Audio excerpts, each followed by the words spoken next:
This is a Mera Peak summit, and what you're seeing right now is millions of emotion with this mountains. Up here, the air is thin, the world is silent, and every breath feels like you're borrowing time from the mountains themselves. In this video, I'm going to take you behind the summit video fears, the hidden route, the challenges no one shows on YouTube, and the one moment up here that completely changed the way I look at my life in the valley. So stay with me till the end, because once you see what really happens on the way to the Mera Peak summit, you might start planning your own climb. Imagine being 63 and standing on top of a Mera Peak that most people never dare to dream of. This is the unbelievable story of Pablo Pueda, a Spanish guy who looked at the world's tallest mountains and said, "Why not?"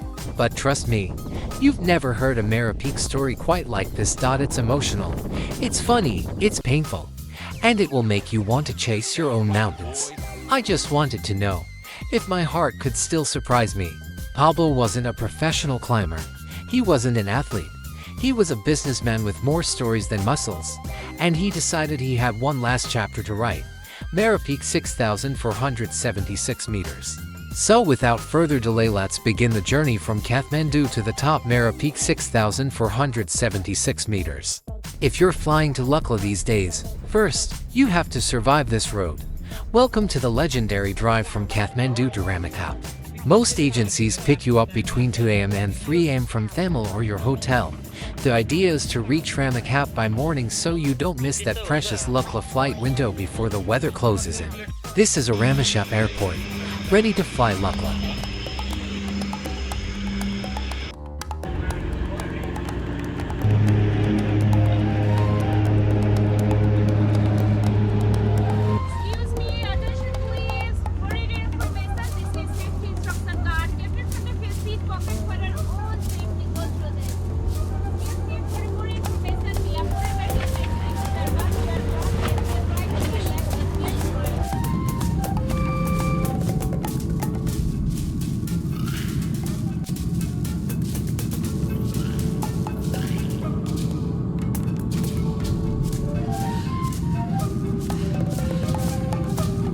This is it, the famous Lukla landing.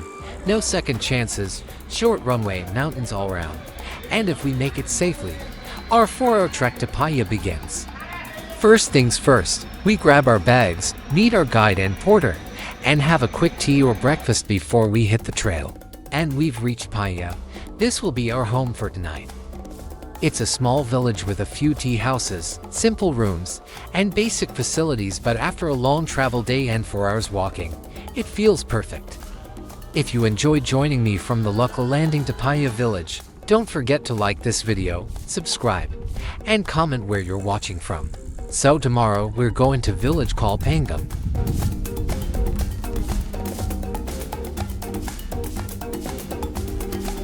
We're just leaving Paya now. The village is small but really charming, with homes made of stone and wood, and fields around. The trail from Paya to Pangam quickly becomes more quiet and natural. We pass through dense forest sections with rhododendron and other trees, depending on the season. Welcome to Pangam. It's a traditional Sherpa village with beautiful stone houses, narrow paths, and friendly people. Pangam is quieter than the main Everest base camp route, so the atmosphere here is more peaceful and less crowded. Today's trek is serious. From Pangam to Nashing Ding, the steep trails, deep valleys, and real village life. Let's go. That is Mera Peak. This is the mountain we've been slowly walking towards for days through bumpy roads, early flights, forests, uphills, downhills. And now, finally, we can see it. And we've made it to Nashing Dingma. It's a small, quiet village surrounded by hills and forests, not crowded with tourists, just a few lodges and simple homes. After reaching your lodge, the routine is simple. Take off your boots, change into warm clothes, drink tea, and relax. So, that was our day from Pangam to Nashing Dingma. It wasn't the easiest day, lots of ups and downs, forest paths, and steep sections. So, we will be heading to Chulam Karka and then Kalakarkau Kadi, Thangak, Ferry, and rest in Khare. After that we go base camp and high camp and final push to Mera summit. We stay in a basic tea house, rooms, simple wooden rooms with 2 or 3 beds, thin walls, and shared blankets. cold but clean, and sometimes a small table or hooks for clothes.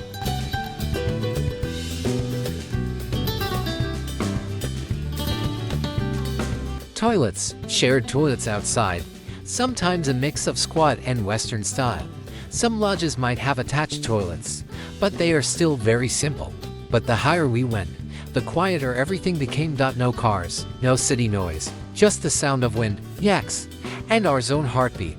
And that silence brought something unexpected. Memories. After days of trekking through the Hinku Valley, we finally arrive in Khare, our last big stop before Mera Peak. Khare sits at the foot of the mountain, surrounded by rocky slopes, glaciers, and snowy ridges. The air is thinner, the wind is colder, and every breath reminds us we are now in high altitude. We will have chances to see Mera Peak from here. This day in Khare is all about acclimatization, letting our bodies adjust to the altitude. In the morning, we do a short hike above the village, climbing slowly, feeling our heartbeat faster with every step. We follow the rule, climb high, sleep low. From the Khare viewpoint, we get one of our first full, clear views of Mera Peak. The mountain looks huge, a big white dome of snow rising above the valley.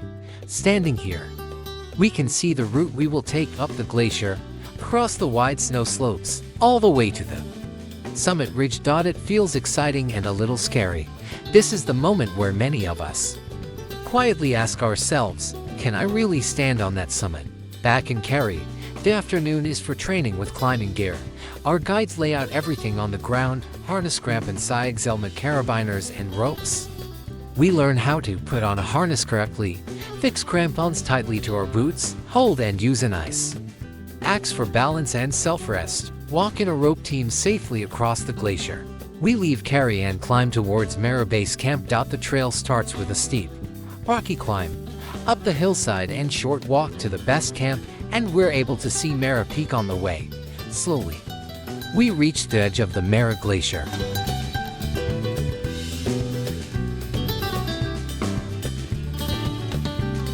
We reach Mera Base Camp, and tomorrow we are going Mera High Camp. Mera Base Camp is usually a simple camping spot on the glacier or nearby snowfield. We sleep in tents instead of rooms. We use basic toilet tents. We eat hot soups and simple meals to keep our energy high. It is cold, it isn't comfortable, but the feeling of being this close to the summit is amazing. From base camp, we continue higher to Mera High Camp. The climb is extremely steep, and this altitude, every step is heavy. We move slowly, in rhythm: step, breathe, step, breathe. See, that is Mera, our destination of whole trek, final push to dream. After a long, slow climb from base camp, we finally reach Mera High Camp. At this altitude, every step feels heavy. The air is thin, the wind is sharp, and the world around us is just snow, rock, and sky. Then it's time to prepare for tomorrow's final push to the summit of Mera Peak. At 1 a.m., under a sky full of stars, the team started climbing. Each breath was a battle. Each step felt heavier than the one before. But then Pablo saw the horizon begin to gloss and raise, a golden light spilling over the Himalayas. And something changed. It took one final step, then another, and then. So the journey continued, but he see the Everest, Lots Makalu, Choe standing right before him.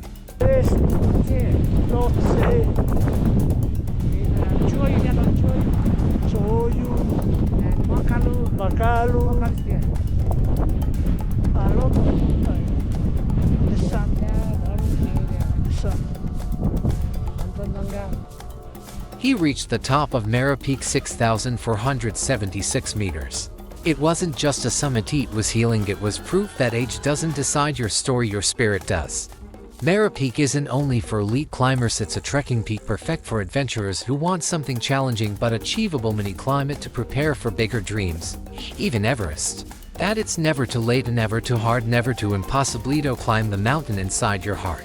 If this story inspired you even a little, hit like, share it with someone who needs hope today, and subscribe for more life-changing Himalayan stories. And remember, your peak is waiting.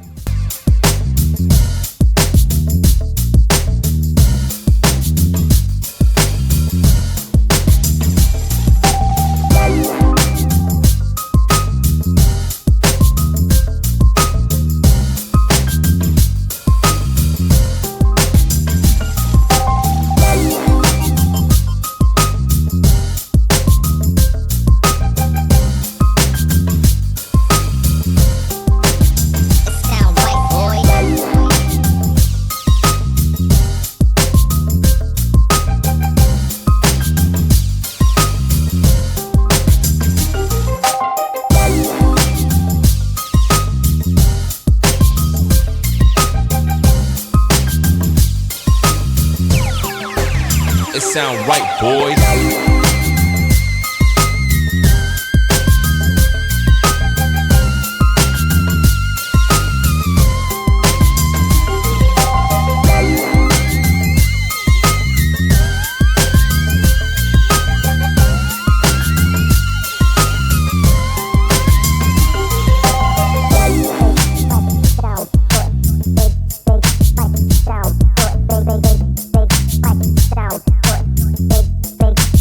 It sound right, boys.